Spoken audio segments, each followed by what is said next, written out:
If I were to show you a frog, a salamander, and a gecko, would you add them to the same group? They're all cold-blooded, they hop, they slither, they crawl, and they somewhat look alike. So it's fair to ask, are amphibians reptiles? Well, in short answer, no, but the reason might be a lot more surprising than you think.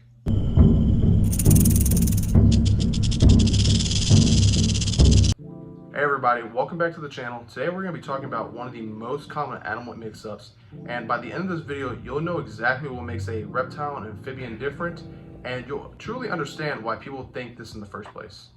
Now let's start what an amphibian actually is. So amphibians are animals such as like toads, frogs, newts, salamanders. Some of the common animals that you can recognize are things like axolotls or even poison dart frogs. Amphibian means double life, and that's a huge clue for the whole group of amphibians. Frogs, for example, they start off as eggs laid inside ponds and lakes, and then when they hatch, they are tadpoles, which are the baby frogs that have gills and tails.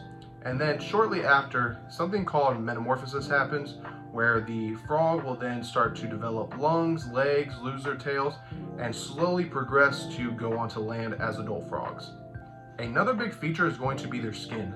Amphibians have very smooth and moist skin because they need to be in very damp environments. If they dry out, these animals will not survive. Their skin is so permeable that it can even absorb water and oxygen. Now let's talk about the reptiles. Reptiles are going to be things such as like crocodilians, lizards, snakes, turtles, and some of the most common animals that people know of are ball pythons, crested geckos, or even Komodo dragons. Unlike amphibians, reptiles have dry and scaly skin.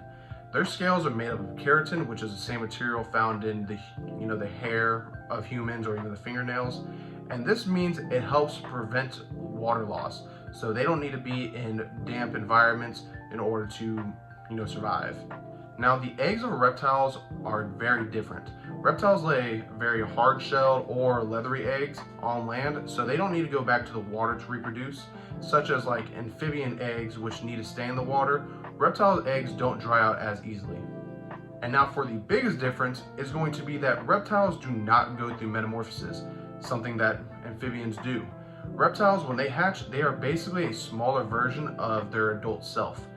So things such as like a baby crested gecko, they're going to be 2 grams when they hatch, and then they'll end up being a 40-gram gecko when they're older.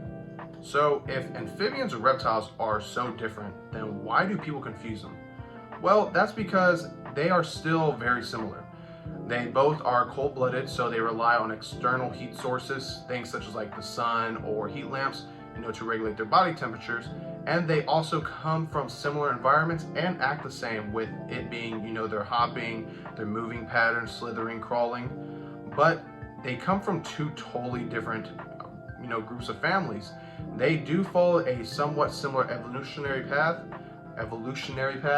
but at some point they did branch off into different sections.